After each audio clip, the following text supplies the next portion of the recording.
آیا ته غواړې چې د خپل تېر په اړه خبرې وکړې خو تا ته معلومات نشته چې څنګه یې وکړې؟ نو نن تاسو بیخي صحیح ځای ته راغلي یاست. په دې ویډیو کې زه تاسو ته ښایم چې څنګه تاسو کولی شئ چې د خپل تېر په اړه خبرې وکړئ. So let's begin. راځئ چې خپله ویډیو شروع کړو. کله هم چې موږ غواړو چې د تېر په اړه خبرې وکړو نو موږ د second form of verb څخه استفاده کوو، مطلب د verb د دویم حالت څخه.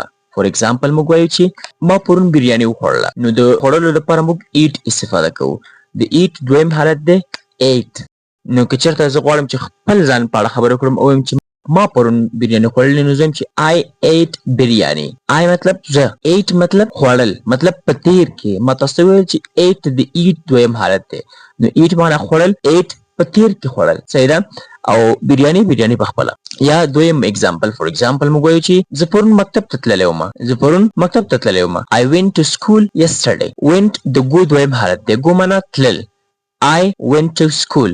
زه پرون مکتب ته تللی وم. یا موږ وایو چې ما پرون لپټاپ واغوستلو. I bought laptop yesterday. ما پرون لپټاپ واغوستو. bought چې دی د buy دویم حالت دی. buy مطلب اخیستل. یا فور ایگزامپل زه وایم چې زه پرون ډاکټر ته تللی وم، نو دلته موږ د visit دویم حالت استفاده کوو چې د visit دویم حالت دی visited. زه وایم چې پرون ډاکټر ته تللی وم. I visited doctor